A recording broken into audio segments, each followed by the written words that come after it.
the Carolinas to bring you the best in youth football excitement. The Carolina Panthers welcome you to the Little Panthers Game of the Month.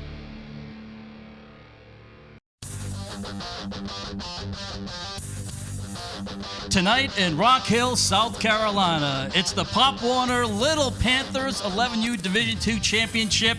We have a great game for you tonight. Yes. I am Mike Pacheco, Eugene Robinson alongside. We have the top seed, Lake Norman Giants, and the number 3 seed, PAL Little Panthers. And let's start with the Little Panthers because they come in as the 3 seed, but they're going to run the ball pretty hard tonight. Don't forget, Coach Brown, he brings the team here. He's 141-25. That's amazing. But a 7-2, and I tell you what, he brings a team in here that can actually run the ball. They like to get into a power I, and like to get into T formation, and they will run it down your throat. But he was saying it wasn't just the offense, it's the defense. They like to get into a 5-3, a 4-3 defense, get a lot of people up the line of scrimmage, and they got some stoppers, all right? And I call them BMV because Brock, D-line, stopper. Murray, linebacker, stopper. And Villatoro, even in the name Villatoro, you hear the name Bull, stopper. So they're looking to stop this team from even moving the ball. So we'll see what happens. Weather should be an issue tonight, but the Lake Norman Giants, they do want to maybe do a little bit of spread offense, but they'll run the ball as well. Exactly, okay. And Coach Bulio, his guys are well-schooled, right? They're 8-1. They do a great job. They like to get in the spread formation, but tonight I don't think the spread is going to work because the ball's going to be slippery. These are young kids. Don't forget about it. Even for adults, the ball is slippery, and so they're going to get into that little not spread, that T formation, and they will run the ball to the left and run it to the right. I'm anxious to see what's going to happen because they like to run the ball, and on the flip side of the coin, they love to stop the ball, the Panthers. So I want to see what's going to happen. It's going to be exciting. I'm going to be anxious to see what Kelly Bartek has to say on the sidelines tonight as well. We'll take a quick timeout, and we'll have the kickoff coming up next from Rock Hill.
Here they are, the Pal Panthers, 7-2. They're the away team. They're coached by Artavius Brown.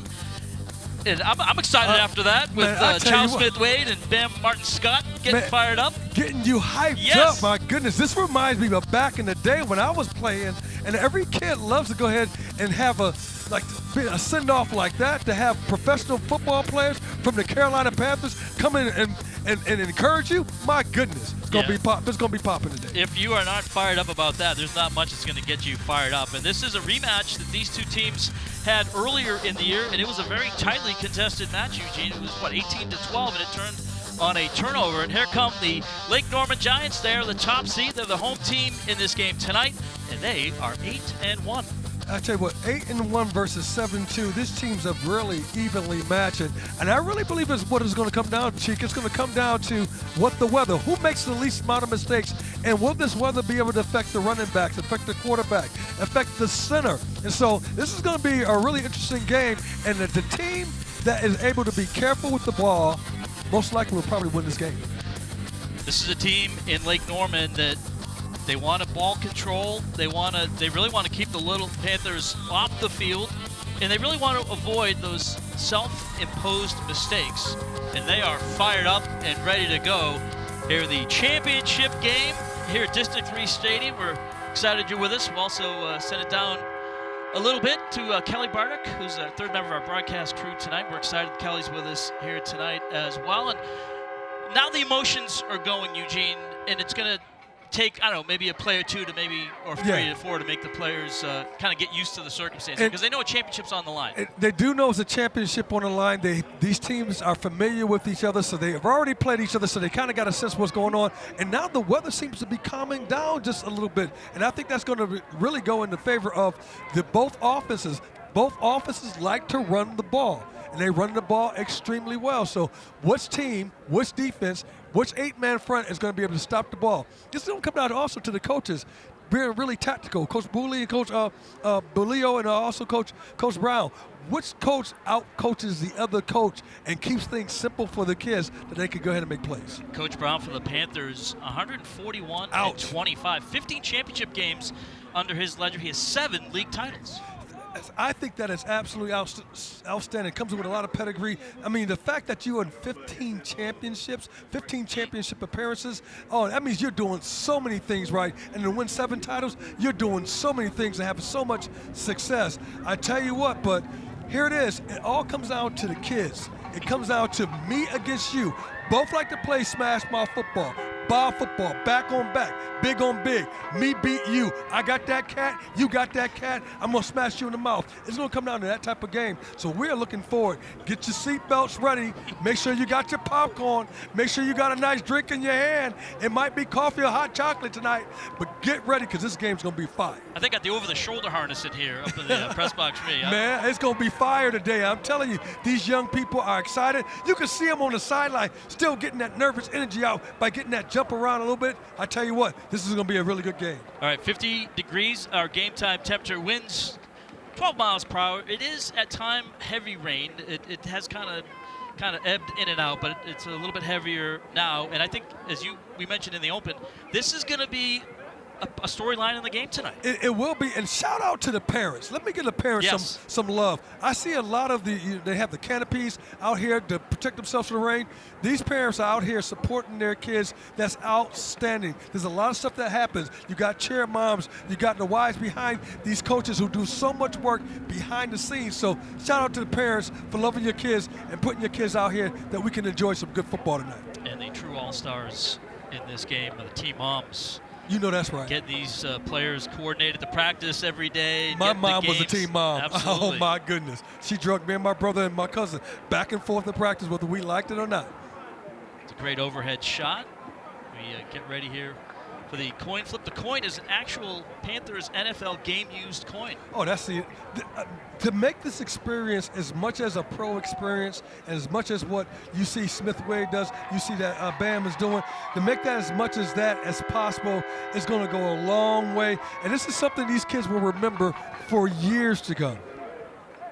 Championship on the line. This is Division II 11U Pop Warner Little Panthers, fighting all season long here to get to this point, and both teams had to get some big wins in the semifinals. And we mentioned before they did meet before, so this will be a rematch. And that was a very closely contested game. So with this weather, maybe you would expect that. But sometimes when we say that, Eugene, the exact opposite happens. So it'll be interesting to see. I'm excited to see what the Coach Holly from the Pell Panthers, what he will be doing. He's the OC, and I wonder what plays he's going to draw up against Lake Norman to get that, maybe that 6-point edge that they lost, to get that 6-point edge back. It'll be interesting to see, the Panthers can throw. They want to really set up the run first, and then maybe sprinkle in the throw. But you'll see some smashes, some bubble screens from Lake Norman, and they will receive first. And getting ready to kick off for the Pal Panthers is Caleb Fire Harris, Wilson Middle School, wide receiver, cornerback, and he's also the kicker on this squad. Oh wow! Does everything.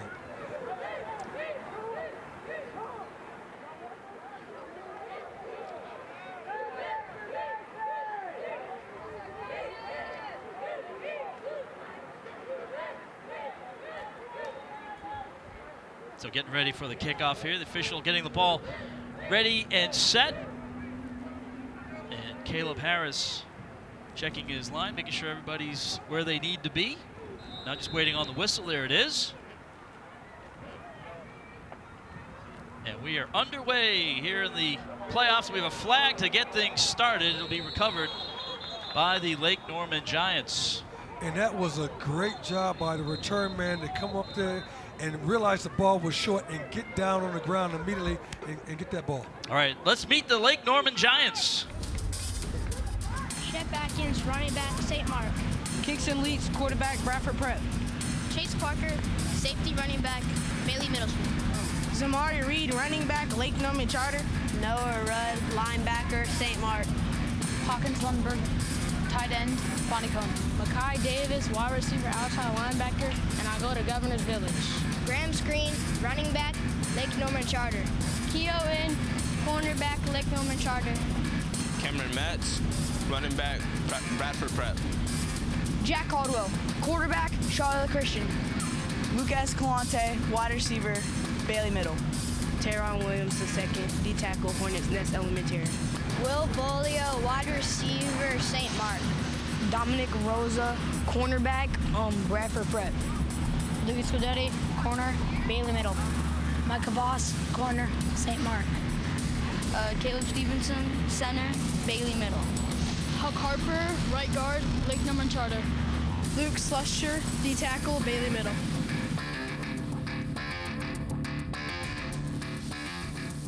There you have the Lake Norman Giants.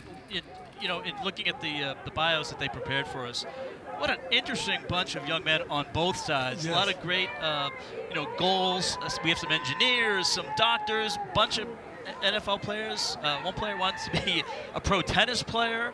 That's Carter Swain from the Panthers. So it's just really neat to see, just how excited they are and still thinking about their future. A lot of these guys are also AB honor roll students. Here it is. And what I love about this, too, playing in a game like this and being involved in athletics and being involved in athletic competition allows you to dream, allows you to go ahead and dream big. I mean, it starts right here for you wanted to go ahead and be a football player, to be in the National Football League, to go to college. It starts right now. It starts typically at this age right here. So look like we're going to have a re-kick. Yep, at the 45. Yep, and and once again, a screen, one of the upbacks for Lake Norman did a great job of getting on that ball to cover that ball because that is a live ball once it crosses 10 yards. All right, so Caleb Harris has to reset. Remember we mentioned it is 12-mile-an-hour wind out there and rain, and that's going to be a story we'll be talking about throughout the broadcast. There's the kick, and it's going to be fielded at the 40 by the Lake Norman Giants. Coach Bowley, your kids are well skilled. They got the ball, caught the ball, and got down on the ground immediately off that ball. So that's really good play right now by Lake Norman. And remember, their keys coming into the game were avoid mistakes. Yes. And they want their special teams to step up and make big plays in this game. And right there, sometimes just even protecting the football is, it's a good start. It's definitely a good start. I'm looking at the Carolina Panthers. The Pell Panthers. Watch out now. The Pell Panthers getting in that little 4. They got a 4-3 defense, looks like. Oh, a 5-3 defense. Yeah, here comes the handoff. And just kind of rumbling through there for the Giants, Cam Metz from Bradford Prep. It is so difficult. It really is. When you have 8 men at the line of scrimmage, it makes it very difficult to run the ball. That's why everyone gets in the 8-man front when you try to stop a team that likes to run. And right now they get into that T formation. Watch out now. So under center, it's Kingston Leach. Hands off to Metz. Metz rumbling through and almost touches the 50-yard line there.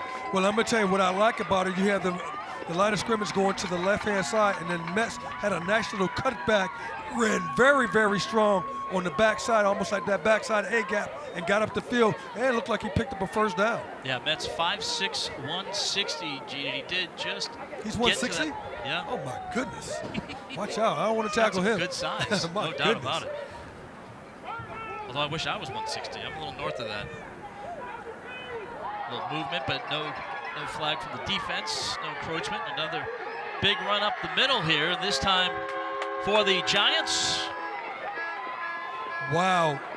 No Another big first down. Metz is the real deal. He's the real deal McNeil. The way he just ran the ball, he's running people over. Nice block coming up there, runs the linebacker over, and now he's out 3, 4, 5 people trying to tackle this man.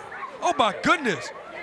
Yeah, look at the holes opened up there Woo! by that offensive line of the Giants with Palladino, Henry Hunter, Caleb Stevenson, the caveman, the center. Luke Slusher on the line there as well. Methodically moving down the field. That's exactly what Luke Bulio wants from his team. And again, they hand it back off to Metz. And why wouldn't you? I tell you what, but what's going to be one of the keys to this game, as well as Metz runs the ball, I'm looking for Coach to go ahead and fake that ball to Metz up the middle, and also like a little quick pitch out to the side to one of the up backs, or whether that screen or the other running back. And there's nobody, because nobody's on the outside. They're all collapsing inside. The Panthers are trying to stop Metz. Metz also aspires to be a pro baseball player. Watch, I got the World Series going on right now, That's too. right. Leach under center, keeps it himself, gets the corner, and breaks a tackle. Maybe close, maybe a little bit short of the first down. Good job by the corner of the Panthers coming up on the side to force that ball back into his helper to the linebackers. That's a really good job. Watch, you'll see the corner now starts to come up the field and just force that ball back to the inside, which is a good job. That line stout up front. Very good. Keeping the Panthers at bay there. Allowed Leach to get the corner. Man, Metz looks like a grown man out there. My goodness, Metz. Woo, I'm going to call you Mr. Metz. Oh, whoa. Now the handoff goes to Graham's screen. So a little change of pace for the running back. Did you see how Mr. Screen put his foot in the ground, the left foot in the ground, hit up in the middle, and made a move on the outside? Good blocking by the offensive line, but just that little weaving in and side and out. Good job, Mr. Screen. And how about the quick feet there, too, Eugene? I mean, that's hard to teach. It is. I mean, sometimes people are just a natural running backs, and we got Mr. Metz and Mr. Screen. They're very natural running backs. So Leach under center, picks it up off the turf, hands it off for Metz. Gets to about the 21-yard line. Good saving tackle, because I'm not sure if the linebacker doesn't make that tackle, I'm not sure if Mr. Metz is going for a touchdown. Yeah, that's a nice tackle from Giovanni Villatorio. Was that Villatorio? Okay. For a good play by Mr. Villatorio. And I said inside the name implied is bull. Watch out now. Like it.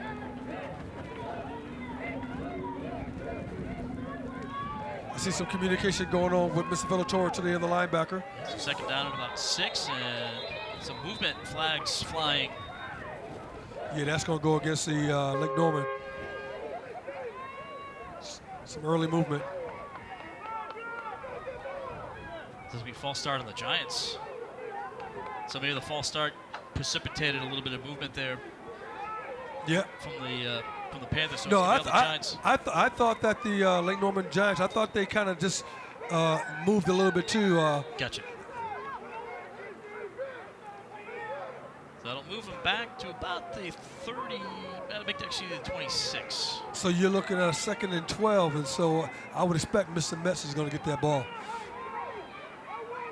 He's been the bell cow. Ball on the turf again, and Leach will pick up and just kind of smother it close to the line of scrimmage. And Chick, you said it, the ball on the ground again. This is what's going to be one of the Achilles heels of both teams. You got to keep that ball off the ground. You got to have safe ball control. And if you don't, you're going to stifle your. Now you got 3rd and 13 yards.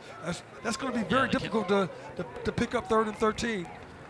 You're going to need both downs to go ahead and do it. And so I would expect that this 8-man front, something with Mr. Metz going off tackle a little bit, and maybe Mr. Villatorio, one of those linebackers, trying to corral Mr. Metz. So instead of 3rd and maybe a little bit long, you got 3rd and 13, so a little bit longer. So let's see if they go back to Metz here. Leach the handoff. They do go to Metz, cuts through the line. And he put the ball on the ground. It's a fumble. Mr. Metz fumbled that ball. That ball got punched out. I'm not sure if it was number 43. it might have been number 43. Jalen Birch. Yeah, who might have punched that ball out. But once again, ball security, ball control. And if you don't have ball security, watch out. Yeah, you can see it right there, that right shoulder. Just underneath the right shoulder for Birch. Yeah, and a nice tackle, too. Nice tackle. This is going to be the Achilles heel of both teams. And when you got the weather, the wind's blowing, it's been raining, the ball's going to be a little bit wet. All right, let's beat the Pal Panthers. Jason Jones, running back, Team SA Charlotte. Caleb Paris, wide receiver, Wilson Stem Academy. Chase Murray, running back, Piedmont IB Middle School. Sincere Burton, cornerback, Branson IB Middle School. Giovanni Villatoro, and I go to MCSA. Bryson Brock, QB, Corvian Community School. Caleb Burton, running back, Branson IB Middle School. Ryan Tyler, wide receiver, Washington G. Wires. Tremaine Willock, cornerback, Mountain Island Lake Academy. Stevie Hamrick, position, outside linebacker, school, Piedmont IB Middle School. Spencer Boykin, right tackle, Piedmont Middle School. Salville and Jerry, safety, DeWorth Elementary. Carter Swain, wide receiver, Corvian Community School. Dylan Montero, middle linebacker, Matthew Charters Academy. Miles Glenn, offensive tackle, Mount Holly Middle School. Elijah Johnson, running back, Indian Land Middle School. Braden Still, safety, Sedgefield Middle. Rashad Edwin, Dean, Northridge Middle School. King Graham, wide receiver, Walter G. Byers. Caleb Edwards, left tackle, Northridge. Victor Bullard, D tackle, Southwest Charlottesville Academy. Kyra Sumter, linebacker, Sedgefield Middle School. Tristan Turlington, O-lineman, GVSA. Aiden Bryant, DN, Quahog Middle School. Luke McKinney, O-line, Team SA, Charlotte Middle School. Terrion Holly, O-line, Mount Holly Middle. My name is Ethan Mitchell. I'm O-line and I go to Francis Bradley Middle School. Montero Angelo Dawson, O-line, James Martin. Amari Mangum, center, Hedgerow Middle. Jalen Birch, D lineman, Francis Bradley. Johnson Alexander, O-line, Bring Junior Academy. And a great job there by the Pal Panthers, and really both teams, both sets of players for braving the weather here tonight. Did a great job. Intros were awesome. Really fun. This is a great time for these young people, and a great time in their life right now. Let's see what can the Panthers do. All right, so it'll be Bryson Brock under center. Try a little misdirection. The handoff is to Chase Murray, and he's going to be snagged behind the line to scrimmage, so they'll lose a couple yards there. That was a little late developing. Yeah, but Dominic Rosa coming up from that corner position, good job. Very, very good job. It's almost like a bunch of bees out there. They just kind of swarmed them and just actually took everything away and made them run laterally. Good job of coaching. So the Giants will run a 4-4 and a 5-3 defense. Expect to see a lot of power. The power run game is really a big part of what the Pal Panthers want to do. They would love to go ahead with that power. You can go to the left side or the right side. You got big on big, back on back. You find a guy, you go ahead and block. And let the running back do his thing. Bryson Brock has a pretty good line, good size line in front of him. So they'll try and take advantage of that. And now it's going to go up the middle. And again, kind of a big swarm of Giants.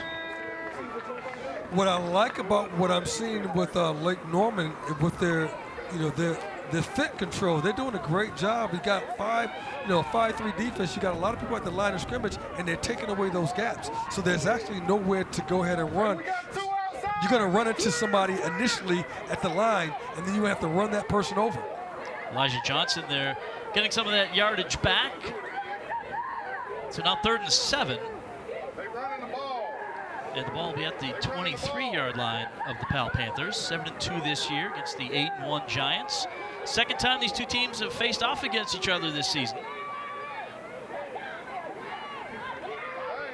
Brock with the handoff, and again, that Giants defense swarming, and another tackle for a loss, and it's going to go back to the 20-yard line. That's going to set up our first punt of the game. Luca Escalante, I saw what you did, young man. Got up the football field, got position, and made a beautiful tackle. Just getting up the field and making a nice tackle right there. Go ahead, Luca. And used his shoulders, too. Caleb Borton really nowhere to go. Give him his flowers and his props. Good job of tackling right there. That's that roll tackle that these young kids are doing to keep their head out of the tackling surface and hit with their shoulders. Good job. Under 2 minutes to play here in the first quarter. You see Escalante there. I'm not sure. We got to look like we have a punt. Yep. Panthers ready to punt here. It is away, and it's going to be dropped, picked up. It's Caleb Edwards who picks it up, and they'll have possession, the Giants will, at the plus 40-yard line. And let's send down to Kelly Barnick, who has a couple of familiar faces with her. Yes, he does. Yeah, guys, I'm here with a couple of Panthers players. We have Shaw Smith-Wade and Bam Martin-Scott. Guys, I know the smiles on your faces. This brings back some memories for you. It sure does. It sure does. Tell me about it. Yeah, so, I mean, specifically me, I played under the police activities league too, so just being around Pal again, it brings back a lot of memories. And you said you always played the Giants in your championship game, and you ran out with the Panthers. They're playing the Giants. Yeah, it's crazy because, like, I don't know if it's a coincidence, you know, but every time we played in the championship, I played for the Park Hill Pirates, so every time we played in the championship, we were playing against the Giants. So, and I know Lake Norman, they're the Giants too, so I'm just looking at it like it's crazy. Bam, what about you? What are some of your early memories? Yeah, it just brings back a lot of memories from just like kids just enjoying the game, like really not having to be a business right now, and then also just your family just being there and just bringing the community together and just watching you just have fun, you know? I just feel like that's good right now. How old were you guys when you started playing? I was 6. I was 3. 3 years old playing football. Football, flag football. Were you one of the fastest guys out there? My coach would definitely say so. Yeah, I'd say so too. Okay, I recently heard Panthers legendary linebacker Luke Kuechly talk about how he was the only player on his Pop Warner team that did not want to be the quarterback because he didn't want to be hit. What positions did you guys want to play when you were small? Well, I played running back and I played safety, and I always wanted to stick with that. Yeah, well, I wanted to play receiver because I just wanted to do all the dance moves when I score a touchdown and stuff like that. I thought it was cool. And what kind of lessons did you learn when you were in Little League football like this, Pop Warner, that kind of helped you throughout your football career? Really for me was focus. We emphasize focus on the team that I play, so focus, playing hard, kind of the basics, playing hard, playing fast, and dominate. That's I would say that it's just a marathon and it's not a race. Like, just because you're not the best right now, you can later on be better.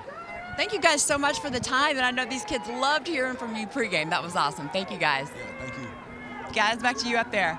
Thank you, Kelly. Great job. That was a lot of fun seeing them in the locker room with the kids. So here's Leach on a long 3rd down. And he's going to get it up to about the 32-yard line. That's going to be the end of the first quarter. What position did you want to play when you first started? I wanted to be a running back and a receiver, and my brother and my cousin was so good. One was the quarterback. My brother was the quarterback. My cousin was the running back, and they just always scoring touchdowns. And so I never got to really play that much. I was that guy that was sitting on the bench, chewing my mouthpiece, going like this, "Put me in, coach. Put me in." All right, you'll have a little time to chew on your mouthpiece, Eugene. We've got to take it to a break. After 1 quarter, Giants and Panthers scoreless in Rock Hill.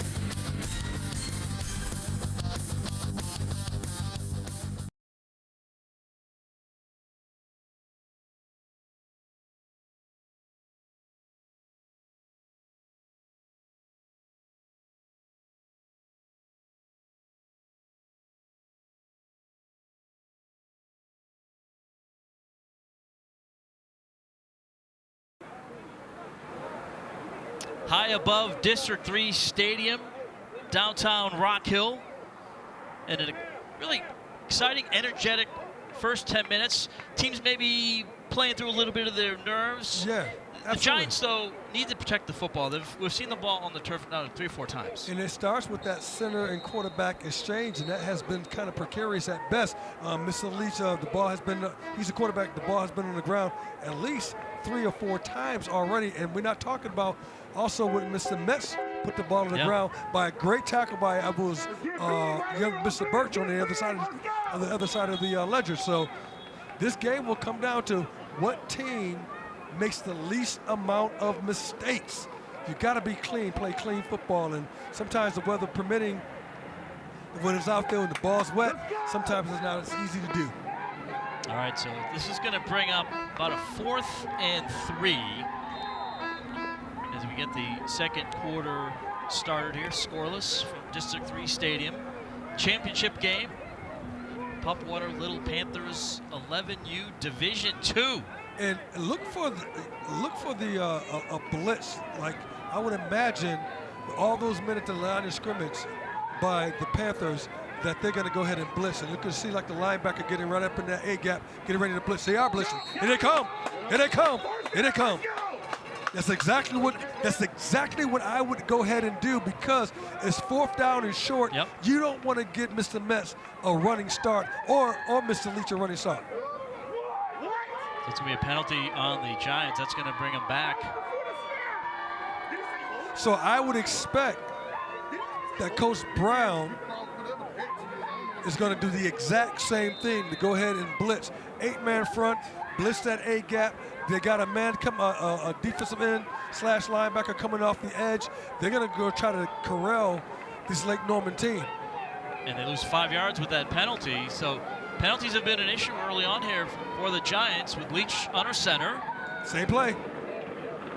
Now he's going to tuck around to the right side of the line, edging towards the 1st down. I think he got it. Oh, I think he got it. You hear a burr, burr, burr. Back him on up. Yes, indeed. That was a hard run. A good job and a very good hard run by Mr. Leach. So 1st down here for the Giants. Tucks it and run and kind of went around where the pressure was coming in. I thought that he was supposed to hand the ball off to Mr. Screen, and he looked like he decided not to because of the blitz coming on. Good decision.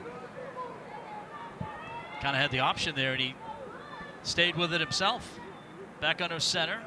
Now he's going to hand it up through the middle. And a big scrum awaits Mr. Metz. Mr. Metz. And this is how you tackle a big running back. You got to tackle him by committee. You just can't go out there and say, yeah, hit him low. No, I need you. I need my mama. I need my sister. I need my grandmama. I need everybody out there putting some helmet on this young man here because he's too big. And so you tackle by committee. And that time, he was tackled by committee, and it only yielded 2.5 yards. So the Giants, they're on 2nd down. Hand off to Graham Screen, and he's going to cut it up the left seam there, close to a 1st down. It is something good about Mr. Graham Screen, the way he runs the ball. He picks his way through there, and it's not like he's in a hurry. He's very, very patient. And when he puts his foot in the ground, he gets gone. I like the way you look, young man. I like the way you run. And he's got something in common with you, Gene. He likes music. That's one of his hobbies. All right. Hey, I play saxophone, young man. What do you, all right. I'm hollering at you. All right, so 3rd and 1. And they're going to That's what you do. Hand it off right up the middle. Looks like they got it. They're pretty close. They look like they're signaling it's the 1st down. Yep. It's another 1st down for the Giants. You gotta roll over. Roll over the ball. Lake Norman Giants, Coach Bulio, I tell you what, he's just saying, look, I'm going to give it to my guys. I'm not trying to pass the ball, and I would bet you any amount of money that once we get down here close to the line, close to about the 10-yard line, that they'll do a play fake and throw a ball on the screen or something to the tight end down the field. And they do hand it off around the edge and down to about the 6-yard line. Big run there for Chase Parker. Oh my goodness, Mr. Parker. They just got a bevy of running backs there who just know how to pick their way. That was a great job of picking his way through all those bodies. Look at that. You got Mess out there blocking. You got a number of people out there blocking. Go get some. And Parker at 4'9", so you can't see running him. behind Metz, who's 5'6". And Mr. Escalante, you can't see him, and he's picking his way down through all that mass of people. A good job. So a timeout here with the Giants just methodically marching down the field. And you know what? Let's send it down to Kelly, who has a very special guest. Kelly? All right, guys, I'm here with Phil Thompson, the Vice Regional Director of the Mid-South Pop Warner Football. Yes. Phil, thanks for being here today. How exciting is this game? This is awesome, man. What the Carolina Panthers do for Pop Warner and our city is amazing. We appreciate the whole team for doing this for us. You're responsible for the Mid-South region. How big is that? How many teams? So we have North Carolina, South Carolina, Southern Virginia, and Tennessee. Football-wise, we have about 235 teams in the region. So it's a big region. A lot of kids get to play football, and we really enjoy it. A big region and some big, exciting news this year. Pop Warner Super Bowl is coming to Charlotte. Tell us a little bit about that. Yeah, it's awesome being in our hometown. It's great for our kids. It's great for us to showcase our city. Everybody get to see Charlotte lit up for Christmas lights and stuff like that. It's just exciting for us all, and we hope that the teams visiting our city get to see how great our city is, and we're really looking forward to it. All right, thank you for your time, Phil. Thank you. Guys, back to you. All right, thank you very much. Super Bowl coming to Charlotte. Wow. Lake Norman looking to get a touchdown here. They're a little bit short on first down, getting back to the original line of scrimmage. I think Mr. Graham screened. I think he might have hurt his hand a little bit or something, too. Handoff was to Metz. You're hearing the coaches yell to the Panthers to get low, and they're absolutely right. The low man wins typically in this game, particularly when you get close to the line, the goal line. So Leach under center. And it looked like he was going to, thought he was going to do that play again, Gene, where he's going to try and go around the right edge there, but the Panthers just sniffed that out. Oh, man, my goodness, just a great job. They're blitzing once again. And who was that number 6 who got in there? Yeah, Villatoro. Was that Villatoro again? Yep, Villatoro, my goodness. Way to show up, young man. A great job of blitzing up in that A-gap and then getting the quarterback right before as he turns. Looked like he's trying to hand the ball off. Good job. Dreams of playing in the Super Bowl. But I tell you what, I got to play in 3 Super Bowls, young man. That's a great dream to have. Leach barking out the call. Fakes the handoff. Now he's going to pass it, and it's going to be what I tell you. Oh, what a touchdown. And what did I tell you? The play-action pass right there, indeed. Mr. Luca Escalante once again, but it was all set up by the run. They ran the ball, got down here about an 8-yard line or so, and then they decided to pass the ball with Mr. Escalante running from the right-hand side all the way to the left-hand side. I mean, he was absolutely covered. That was a great catch. And a great play. And a big target at 5'7" there. And now we're going to get by Lake Norman. Yep. Wow. A kick here, and it's going to be Lucas Guidetti from Bailey Middle School for the point after. And now we got a whistle on the PAT before the PAT try. I wonder now after this point after try here, I want to see how the Panthers respond. Remember, for a kick, it's 2 points. It's reversed. That's right. And the run and the pass, it's 1 point. Oh, there's a penalty. It's going to be on the Panthers. Yes. Just think you could go ahead and run the ball with Mr. Metz, and it'd be hard to stop. All right, so Guidetti going for the 2-point kick, which is a little bit different here at the Pop Warner level. And it's going to be no good. Left a little bit short. So Guidetti's try, no good. And with 6:11 to play in the second quarter here in the championship game, Pop Warner Little Panthers Division II 11U. It's going to be 6-0 Giants Look at the fake, the hand fake, and then Leach throwing the ball, and he knows that he has his receiver running from the right-hand side to left on a drive route all across the field. Good job in the field of play, and that's just doing a Randy Moss type thing. I'm taller than you, and I'm taking the ball away from you. But how about the mechanics there of Kingston Leach to turn and get that right shoulder back and be able to kind of set his feet and make the throw? Typically, when you are a right-handed quarterback and you're running to your left-hand side on a bootleg, you got to square your shoulders to get that ball down the field. If you don't square your shoulders, that ball is going to be thrown behind, and typically it's intercepted. Good job, absolutely. Good job. Good fundamentals. That's some good stuff. And this is not going to be a super-duper high-scoring game. I don't see that as the case. I see this game as being a very close game. Now to see how will the Panthers respond. So Brissetti getting ready to kick off from his own 40-yard line. And based on the field goal kick, I don't think he's going to kick the ball that far, maybe 20 yards at most, 25. Yeah, and at the 11U level, it's kind of rare that you're going to see anything maybe more than like a 20-25-yard kick. Exactly. So a little squibber, and it's going to be taken by the Panthers right about midfield. And that's nothing but an onside kick. Used to be an onside kick in the National Football League. The rules have changed a lot as far as kickoff. Now when you're doing an onside kick, you have to tell everybody you're doing an onside kick. Right, Carter Swain there smothering the ball. So at midfield, Panthers trying to tie this one up. 6:07 to play here in the half. Giants won the first meeting between these two teams, 18-12. That one turned on a turnover. Yeah, a turnover. We talked about keeping the ball, being very, very careful. Lake Norman has the edge right now, but don't forget the ball has been on the ground at least 4 times by the Lake Norman Giants. Bryson Brock under center.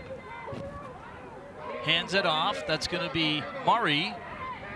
And Murray gets it out to about the 40. Looks like they'll spot it at the 43. That was some good football. That was a good football play, running her up right in the gut.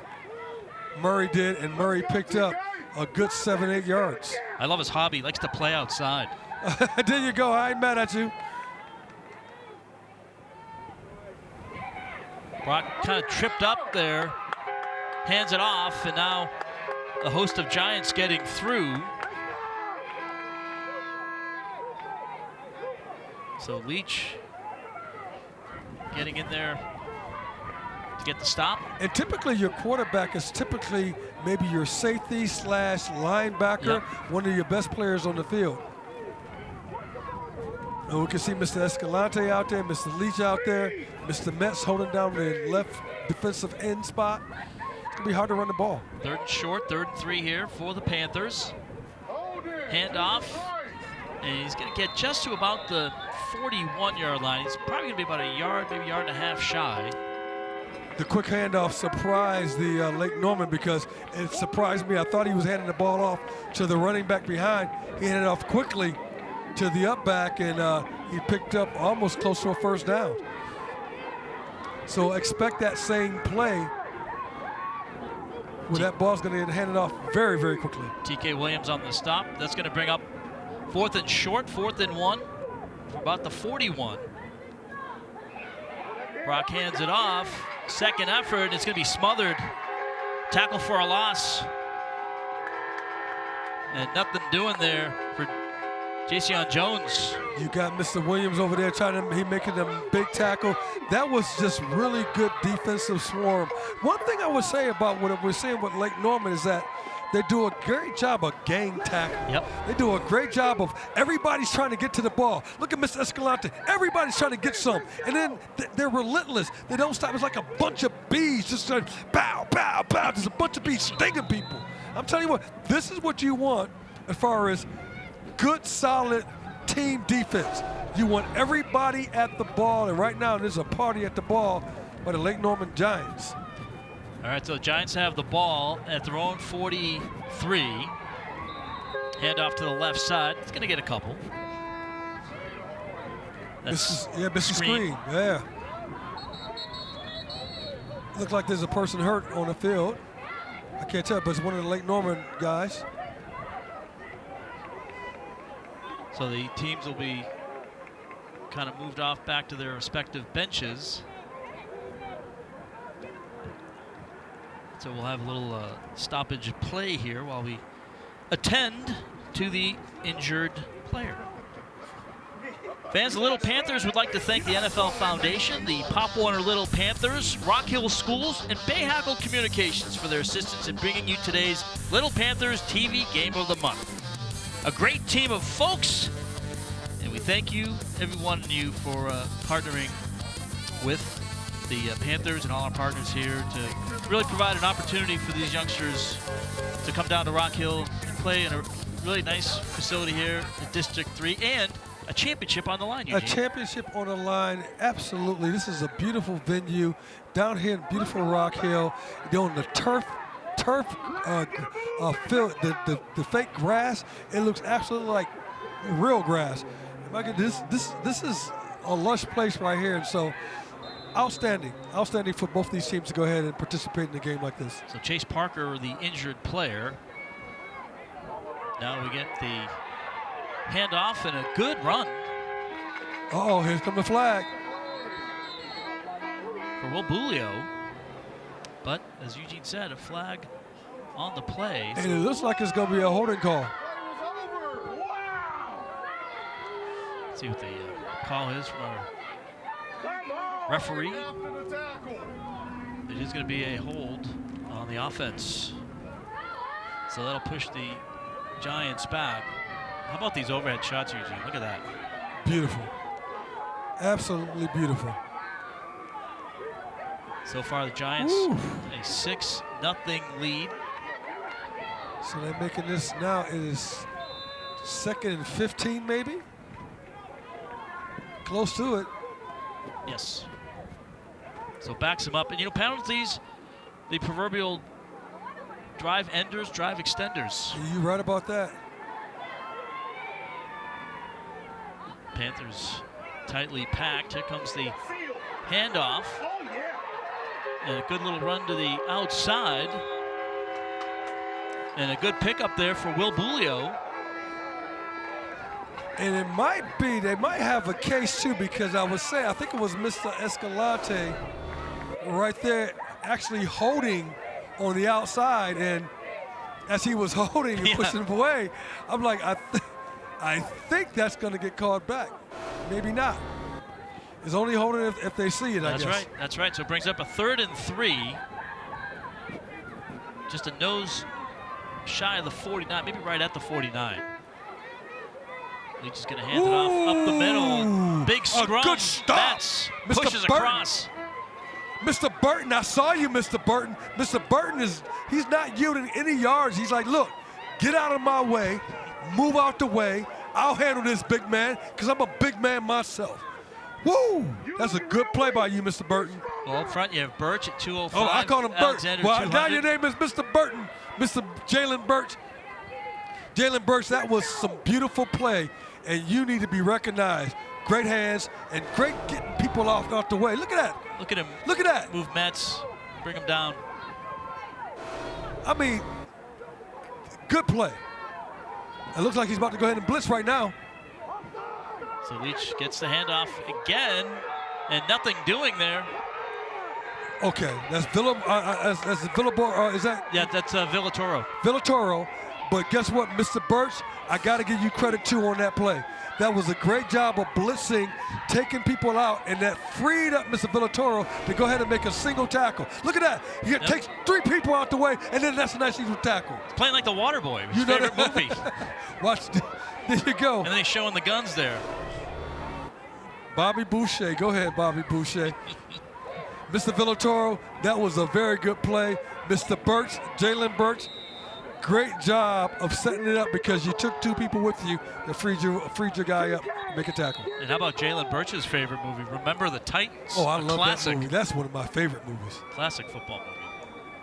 Timeout here with 1:21 to go, so still 6-0 Giants.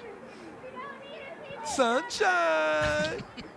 That's a great movie, dude. That was a great movie. That is a great movie.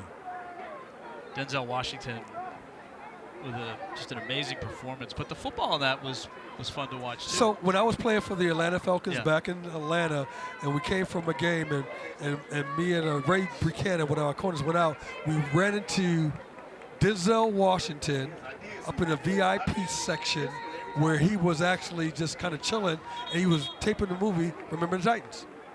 That's amazing. And so we just sat down there, and I was surprised because I didn't know that he knew football, Yeah. but he knew who myself and Ray Buchanan was. I was like, you just being nice. He said, no, I know who you guys are. All right, so the Panthers Watch for the count. Watch for the hard count. getting back here after the turnover on downs. Right at midfield. It's very difficult, your I formation with a slot right to the right-hand side. They're so far out, you're not going to throw a ball that far. And a whistle as the ball is handed off to Caleb Borton. But what I do like about what they are getting ready to do, they're going to run to the slot side as opposed to the tight end side on the left-hand side where the strength of the defense of the Lake Norman is at. So they're going to run to the, looks like they're going to run to the two-receiver side. All right, so they get backed up 5 yards with the penalty. So now, And watch out, there's one man to beat. first down and 15, and again, movement. If they run to the right-hand side, they have to contend with Mr. Metz on that side. And if they get Mr. Metz kicked out or pushed down, it's going to be a pretty big-sized game. You got one person to beat, and that's a linebacker. Now you got first and Clover here. First and 20, so 2 penalties, pushing back the Panthers 10 yards. Now Brock with the handoff, gets it to Borton, and he's going to be stuffed right there at the line of scrimmage. And who was that? Is that Mr. Metz once again? I tell you what. Yeah, Metz is, he's such a space eater there. Yes, he is. At 5'6", 160. From Bradford Prep. I didn't even weigh 160 until I got to college. And I was a sophomore in college when I weighed 160. My goodness. All right, so now with under 50 seconds to go, Panthers look like they want to try and spread it out here. Brock getting a little bit of time to get this play on. You need to be in a gun if you're going to do that. Coach calling a timeout? Yeah, they had to call a timeout. One of the Panthers' longstanding traditions is the Teams Play Football Bowl halftime exhibition, which gives youth football teams the opportunity to play during halftime of a Panthers preseason game. This past August, the Harrisburg Cowboys and these very own Lake Norman Giants from Pop Warner thrilled the Bank of America Stadium crowd with explosive plays during a wild exhibition. Since 1996, Eugene, over 2,000 Pop Warner players and cheerleaders have experienced the thrill of this once-in-a-lifetime experience. And what a great opportunity. Look at that cut in there. How about that, though? What a great experience. I remember that game, and I actually remember that play.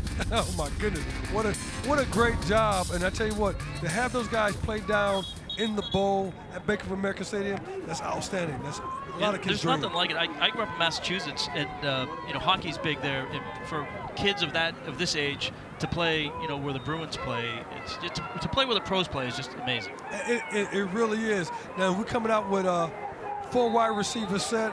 You got a running back in the backfield. Second down and about 19. And a 3-man rush. Brock. Can't get the pass completed. Jones just off his fingertips. What an opportunity miss, because that ball was thrown on a dart. And he led him a little bit too, Eugene. Yes, so he would have did. he could have had a chance at maybe another 5-10 yards after that. Yeah, he's like, he's trying to figure it out. But go ahead, those are opportunities that you have to go ahead and make, because he has one man to beat, and that's the free safety. And I'm going to give him the odds that he might beat that free safety on that play. So 29.8 ticks remaining. Jones will stay in the game. With trips right, looks like they're going to come back into the formation here a little bit. And so that tells me if you bring that formation in, you can throw a go route now. Ball on the turf.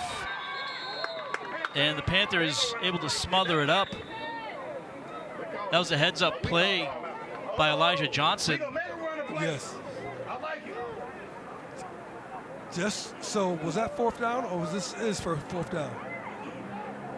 We got a timeout here by the Giants. I believe this will be 4th down here. And this is a smart timeout by the Giants too, because they're trying to go ahead and see if they can score again. I would imagine that you're gonna have the Panthers punt the ball, and off the punt, I wonder if they're gonna dial up a play to go ahead and maybe do some kind of trickeration type thing. You never know. This would be a good spot for him. And with Mr. Screen and Mr. Parker or Mr. Metz back there, you can do a lot. How about the cheerleaders? Now, fortunately, a little bit of cover there, so they're getting some help from the elements, as we are up here in the press box. Yes, we are. Hey, I'm not Poor Kelly's out there braving the elements. All right, so this is going to be 4th and about, what, 25, almost about 24. So they're going to go back with the same play that they did not execute. And so you're going to have, look like a 4-man rush, look like somebody's coming off the edge. Brock back to pass. That's what I was thinking. In the air, and almost picked off by the Giants, intended for Jones. And Graham Screen, there he is around the ball. We saw him offensively with some big plays. Now he comes up with a big one defensively. Well, what a good job, too, because they brought the receivers in, and that was screaming to me, nothing but a go route, because if they're too far out, the quarterback can't throw the ball that far down the field. You see the quarterback now, he's able to throw the ball, and you're right. Mr. Screen in position, in great position for the interception, and what a good pass breakup by Mr. Screen. Yeah, broke maybe not enough zip on it, and that allowed Screen to really read it and get underneath it there. And I like the timing. The timing was actually really good by the quarterback to the receiver. Very good timing. It was just the fact that Mr. Screen was in beautiful position. Don't let a man get behind you. Stay deep as the deepest and wide as the widest. And Mr. Screen, you won on that play. So Giants had the ball first, and they have it last here in the first half. They have a 6-0 lead, and now we get a whistle. And watch out, because I would imagine with 18 seconds left on the clock, I'm looking at maybe a pass, a screen, a bubble screen, something quickly on the outside, and seeing if Mr. Metz or Mr. Screen or Mr. Parker see what they can do. So they get moved back again 5 yards. That's about the 3rd or 4th time we've seen that penalty. And don't be surprised if Mr. Leach, if they spread everything out, if Mr. Leach takes off and run, particularly if you don't have a linebacker in the middle of that field, and I don't see any linebackers. So Leach, quick out. Bulio gets to about the 36, and the clock winding down. And they will let the half play out, and they'll go into the halftime break with a 6-0 lead. It's been really nip and tuck. We've seen both teams make some mistakes, though, Eugene. We have seen a lot of teams make some mistakes. The ball was on the ground too much for the Lake Norman Giants. I bet you that Coach Bulio, he's going to make sure that gets cleaned up. And then for the Panthers going to have to figure out what they need to go ahead and do to get some offense generated. Whether they come out with more of a passing offense, or they're going to have to do something, because it's going to be very difficult to run against the Lake Norman Giants, the way they swarm and the way they have a community tackling effort. It's going to be very tough. All right, let's send it down to Kelly. Hey guys, I'm here, the head coach of the Lake Norman Giants, Luke Bulio. Coach, you guys are up 6-0. How'd you like your team's performance in the first half? I think we did pretty well. We want to control the ball. Obviously, it's rainy, wet, windy out. Just got to hold on to the ball, keep pounding, keep grinding. We want to control the clock. We want to control possession of the football, play great defense. Any improvements you want to see in the second half? Hold on to the ball. All right, let's go from there. Thank you, Coach. Thank you, Kelly. That's exactly what we were thinking, Eugene. You got to hold on to the ball. If you don't hold on to the ball, it's going to get messed up. Imposed mistake. All right, after the first 20 minutes, it's the Giants with a 6-0 lead over the Panthers. Championship football here in the Rock City, Rock Hill, District 3 Stadium. Don't go anywhere. Halftime show coming up next.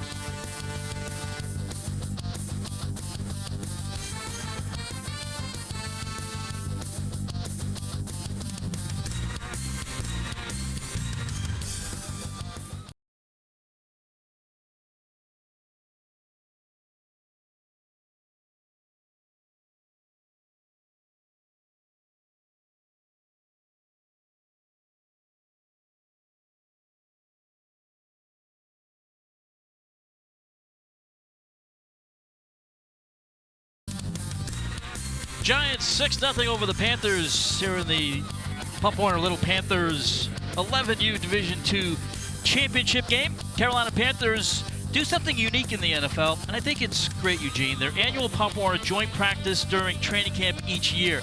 Now this season, it was these very own Pal Panthers that received an unforgettable experience by embedding with the Panthers during a day at training camp, which included pre-practice stretching and warm-ups, plus the chance to scrimmage in front of the Panthers with the whole team cheering them on. Let's take a look. You locked in? You locked in? You? Always. Gotta stay locked in so you don't gotta get locked in. It's a beautiful day to be locked up. I better see some. You is gonna see some. I'm gonna see. I better see some. You is. I better see some. You is. Doing the things you love to do, man. You gotta love this, man. What's up, LeBro? What up, LeBro? Yeah. I'm mic'd up. You mic'd up? Yeah. Okay, superstar. What's your name? Chase Murray. Sage? Chase Murray. Chase Murray. My name's Cam. I go by Icky though, man. Good to see you. Good to see you. I'm mic'd up. I'm mic'd up. Bryce Young. It's my first time meeting celebrities. Oh yeah, too. I told him I like that. Come on, come on. Oh, say that.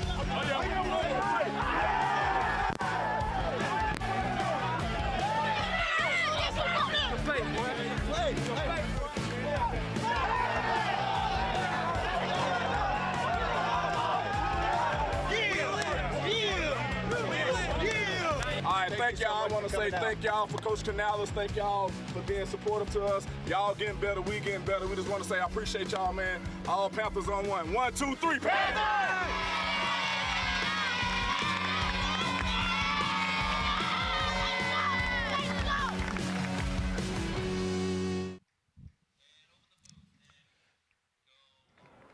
How about that? What an experience. And Chase Murray living up the mic there, living on the open mic there. How about that? It was great. What I loved about that whole scene is that the Carolina Panthers, you saw Icky, Ekwano, you saw Bryce. They were all kids. I saw Damani Richardson. They were all kids running around there because this is what they remember. And to be out there with pros at this time, this juncture, and all the fakes and all the things that we saw, what an exciting time. What an exciting time for the Panthers. Indeed, the Little Panthers, good job. Great job. And I'm sure it was an exciting time for Artavius Brown. He got to break down the Panthers there at the end of that video. Exactly, right?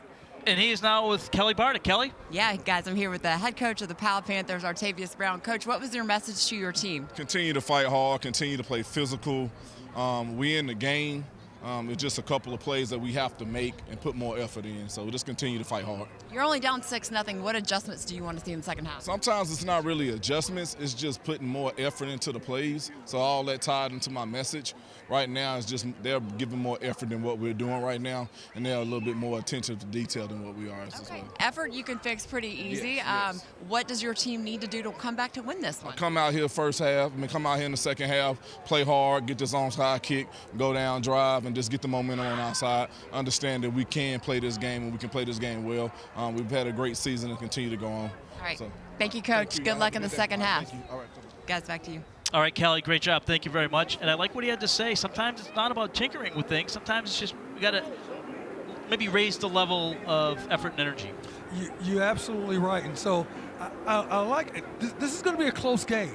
And he knows it's going to be a close game, and it's going to come down to not making mistakes, but also executing your offense. And so I'm looking for a turnover. He said an onside kick, looking for an onside kick to get that ball back quickly, and so they can go down there and score. So watch out. look for the onside kick up here and see if they can go ahead and retrieve that ball and change the tide of this game. And remember, both coaches said they really wanted to pay attention to special teams. It's still a one-possession game. It really is. I mean, this game can turn on a dime immediately too. So we're going to see what's going to transpire. All right, so the Giants will have Lucas Guidetti. And I believe Coach Brown was anticipating an onside kick. And remember, it goes to the point you made in the first half. You know, these aren't NFL kickers here, so you know, if they can get it 20, 30 yards, that's a bonus. And so Lake Norman's going to be kicking off, and the Panthers look. You can tell that Coach Brown has his guys ready, and they're looking for the onside kick. The hands team is out there. Everybody is locked in right now. You heard Mr. Murray when he was at practice, he says, stay locked in so you don't have to get locked in. And we are underway here in the second half. And a boomer. But it went out of bounds. It went out of bounds. Oh, what a great kick. But unfortunately, it just tailed out of bounds. And that means that ball gets on the 40-yard line coming in. Wow. All right, let's look at the first half here, Eugene. Players getting acquainted. The Mets had the early hand here. He really got his number called quite a bit. Yes, he did. That first series until the fumble. And then you got Mr. Lease faking people out on the outside. I mean, just the running attack I'm impressed with the running attack from, whether we're talking about Parker Screen, Mr. Mess, or Mr. Lease. They do a great job, but that ball's been on the ground. Good tackle. Yeah, good tackle right there. And Villatorio been terrific. And then how about Leach on the bootleg?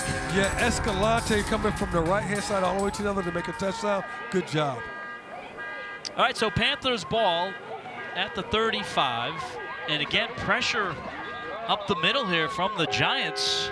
But that ball was supposed to go off tackle, but the fact that Lake Norman got so much penetration back there to running back and pushed the lineman back towards the running back, there was no place to run. And TK Williams, one of the youngest players on the field. He's in 10th grade. He's at Hornets Nest Elementary. You see a lot of, mostly 11 and some 12s, but only a few 10-year-olds on this team, for both teams, really. I tell you what, I just like the way the Lake Norman guys swarm. They do a good job of causing havoc and causing trouble. Look for that ball to go off on the left-hand side, I formation right now. And speed versus size, speed for the Giants. Now we're going to get a whistle here. Yeah, and this is the quarterback. Yep. The quarterback is actually moving a little bit, so it could be on the quarterback number 7. Yeah, Bryson Brock from Corvian Charter. Goal is to be an NFL quarterback. So this will push back the Panthers. Now, you can tell that they were going to go ahead and throw the ball in that last play. Now that they got pushed back, it's on second and like maybe 17. You're going to look for a screen or a draw or a bubble screen, something that's really close, but you're not going to go ahead and typically throw the ball deep. All right, so Brock under center with the handoff up the middle. Wow. Nice run there. And a first down. Jason Jones. And you can tell that the coach is going to hurry up offense to keep this defense off schedule right now. Yeah, they want to keep them a little bit off balance. Brock with the handoff again. They go up the middle. A swarm of Giants. Williams getting in there. Watch Jason Jones. He makes a nice little cut right to the middle of the field, and then he just absolutely just takes it right to Lake Norman and runs a couple of people over. Chase Parker with the tackle. Remember, he went out late in the second quarter, but glad to see he's back in and playing. Now we get a throw to the outside. It's going to be just a little bit short. What great for Bort. Oh my goodness, very good defense by the right corner there. I mean, it's a go route. He's outmatched as far as height is concerned, and he does a great job of staying on top of the receiver, stacking the receiver, and then actually kind of bumping into the receiver ever so slightly to throw him off course. Good job. Who is that young man? Number 13. That is Jacoby Keown. Yeah. Oh, my goodness. Good job. Now a handoff here from Murray. Remember, he was mic'd up in our segment that we came back from the half and here's the training camp. And here's the problem I'm seeing, Cheek, is that you got Murray. There's no place for him to run because he's getting bumped into the linemen. The linemen have to fire off and be low. They're standing up too high and getting pushed back. And that's that left right side, the left guard and the left tackle. High formation. Ball again on the ground. And really nothing doing there for Bryce and Brock, but at least it wasn't a turnover. But it's a turnover essentially because it was 4th down. But it could have been worse if it was like a scoop and score. Remember, that's what the Giants did to the Pal Panthers when they played earlier this season. Coach has to dial up. Coach Brown needs to dial up some plays that are easier to go ahead and execute. When I tell you what I do like, I actually like the passing option because right now, running for the Panthers is hard sledding, particularly when they get the 8-man front, like Norman, the Giants are getting 8-man front. It's hard to go ahead and run against these guys. Well, the Panthers have had really a lot of trouble trying to get into Giants territory offensively. Exactly, and I wouldn't be surprised if you get a couple of runs, and then you get a play-action fake. Leach with the handoff up the middle. My goodness, that's tough sledding. Yeah, maybe about a yard. He might have got a yard, but he paid for that yard. He paid for that yard. And Mr. Birch is right there. Yep. Mr. Birch, you are beautiful. Way to go ahead and put that body on there. You got to get through a lot of bodies out there. That's right. You got big on big, if you will, and he's making sure that, Mr. Metz, you go no further. Yeah, Caleb Stevenson, the center for Lake Norman, has his hands full. Caleb's nickname is the Caveman. Nice little run to the outside. Leach on the keeper. And he's going to get down to about the 29-yard line, so he'll get enough for the 1st down and then some. Here's a problem for the corner on the right-hand side. When you let the man get outside of you, as I believe that was Mr. Jones on the outside, who also dubs as receiver, you make everybody else chase the play. And instead of forcing that ball back into your help, you got outflanked, you lost your edge control, BCR, bootleg container reverse, let them get outside of you. And that's not a good thing.